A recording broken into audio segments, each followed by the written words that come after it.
Today, I'm spending 100 days in Minecraft Hardcore. Original, I know. If you're wondering why I'm doing this, well, let me tell you the story. I've never beaten Minecraft despite playing it for literal years. So the idea of spending 100 days on a Minecraft Hardcore world where if you die, you literally can't come back was a bit much. This video is the journey of me proving to myself that, hey, maybe I'm not that trash at Minecraft. The goal for the next 100 days is to obviously defeat the Ender Dragon and get the Elytra, the ultimate symbol of freedom. Using them, I'll be able to fly away from my dark past of, well, being garbage at this game. So, join me on my 100-day journey in Minecraft Hardcore. Just like any other Minecraft world, I started breaking wood so I could craft a crafting table as well as some other basic tools. With night approaching quickly, I knew I had to be extremely productive on my first day, as spending the first night in Minecraft Hardcore running away from mobs would be a recipe for disaster. After I got myself some wood, I moved on to the next most important material, stone. After mining a decent amount of stone, I made myself a stone pickaxe, and luckily right next to me was exactly 4 pieces of iron. Just enough for an iron pickaxe and probably the most important item in the early game of Minecraft, a shield. Now with some decent tools and a shield, we could finally protect ourselves from hostile mobs. The next priority on the list was food, so I ran around for a bit and got ourselves a decent bit of food.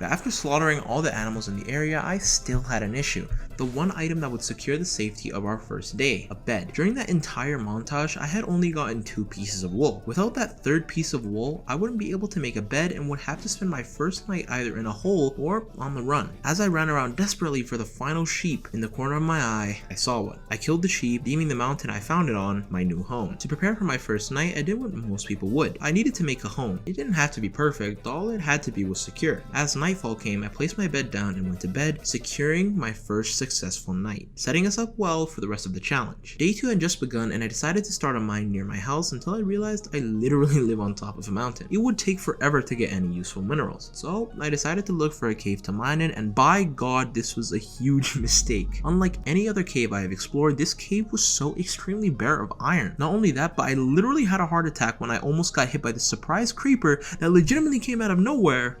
twice. Although this was hours of suffering for me, I'll save you the hassle with this mining montage. After literally 2 entire Minecraft days worth of mining, I left the mine with full iron armor and some iron tools. It wasn't optimal, but I felt a lot more confident now that I could finally defend myself. But by the time I had returned to the surface, it was night and holy, I legit almost got smoked by these zombies. Wanting to go home, I climbed to the top of a mountain only to realize that, hey, this isn't my mountain. Out of nowhere, a baby zombie attacked me and I started to see flashback of Philza dying on his hardcore world. After seeing that zombie, an Enderman teleported next to me and really said, I dare you. Try something. After nearly 3 days, I had reached home, and with day 5 finally ending, I ended my session for the day. Coming back the next day energized, I was ready to continue. Now that I have some decent armor and items, it's time to start getting our house in order, and that's what I did more or less for the next 5 days. Days 6 through 10 were more or less entirely spent building the house, and at the end of day 10, my house was completely finished, and I gotta say, I did a pretty good job if I say so myself. Day 11. I decided to return to the mine to try and get some diamond. Iron armor was decent, but if we wanted to guarantee the safety of our world, it was a risk I needed to take. It was stressful though because I knew the risk we were taking by mining for diamonds. Random lava pools and surprise creeper explosions, just to name a few. The goal was 2 diamonds, so we could make an enchantment table and at least enchant our iron gear. While mining, I encountered something I had completely forgotten about. I actually ended up in a cave with the Warden's biome, and the worst part was that there was a lava pool next to it, which would be super good for the obsidian in the enchantment table, as well as making a portal to the nether. After a few minutes of balancing the risks against the gains, I came to the conclusion, hell no, there was no way I was going down there. I worked way too hard on this world just to lose it. It's a shame actually, because now I can't head any deeper into the cave. I headed deeper into the cave, disobeying the #1 rule of Minecraft Hardcore: don't dig straight down. Right up until Y, is that right? -59? There are negative Y values now? What the hell? I started strip mining. After a really, and I mean really long time, we had finished our mining expedition. 4 whole days had passed, but man, was it worth it. A diamond pickaxe, a diamond sword, diamond leggings, boots, and even 2 diamonds left over for the enchantment table. Day 15 was basically spent running around looking for obsidian, and hey, I got it. Day 16 had begun and I was itching to go to the nether already. However, I knew we needed an enchantment table first. The nether is quite literally hell, just in Minecraft. Ghasts, endermen, piglins, zombie pigmen, blazes, oh god, not the blazes. All kinds of mobs were waiting for us in there, and if I wanted any chance of surviving, I definitely needed enchanted gear. To create the enchantment table, I needed a book, which meant I needed paper, which means I needed sugarcane. After that, I headed on a long and perilous journey, crossing through 3 or 4 biomes. At this point, I had spent an entire day on foot, so I made an emergency bed and headed to bed until until day 17. Until finally, some sugarcane. Now all I have to do is walk back. I ran back home for an entire other day, with day 18 coming to an end. Next, I decided to start a sugarcane farm. With it, I'd be able to make more paper and hence more books. With more books, I could make more bookshelves for stronger enchantments, as well as enchanted books themselves. With 13 sugarcane from my farm, I went ahead and made an enchantment table, an endeavor that had spanned a couple of days. Because I would be spending many more days on this world, I made an anvil so I could name my items, you know, for the attachment. The first thing I enchanted was my sword, giving it sharpness 1, which is a pretty good beginning enchantment. In order to get the enchantments I wanted, I enchanted some of my iron tools to reset the enchantment table. I ended up giving my pickaxe efficiency 1. With the anvil, I named my sword Nichiren Blade and the pickaxe Droram Bunker. As for why, I don't really know actually. After that, I decided to get some more wood so I could build another room for storage. After another day of arranging my stuff, the room was pretty clean and professional. I decided to make the room a bit bigger when I saw a creeper outside my house. Now that was a close call. Actually, never mind, there's actually 3 creepers, oh my god. I made a copious amount of chests for the storage room only to learn what barrels are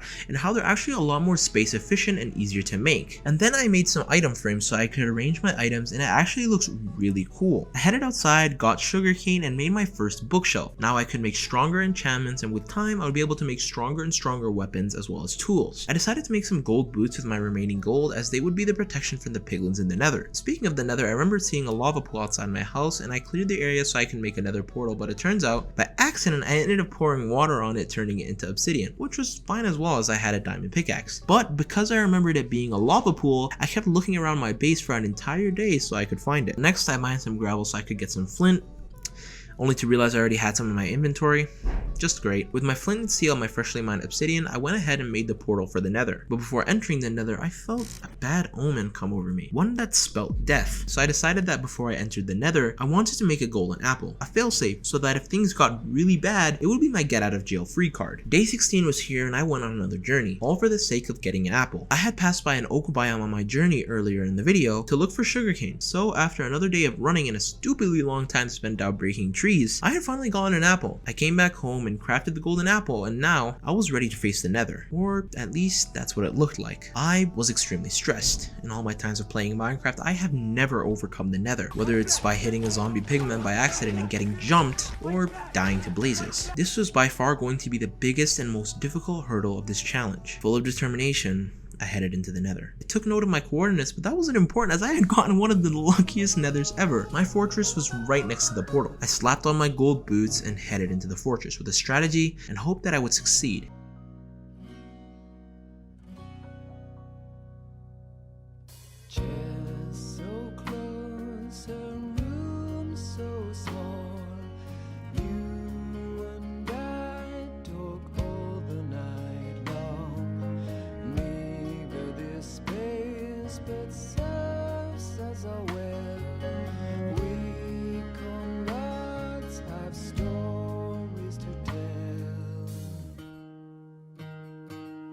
And it's always like that in the evening time. We drink and we sing when our fighting is done. And it's always so, we live under the burnt clouds. Ease our burden, long is the night.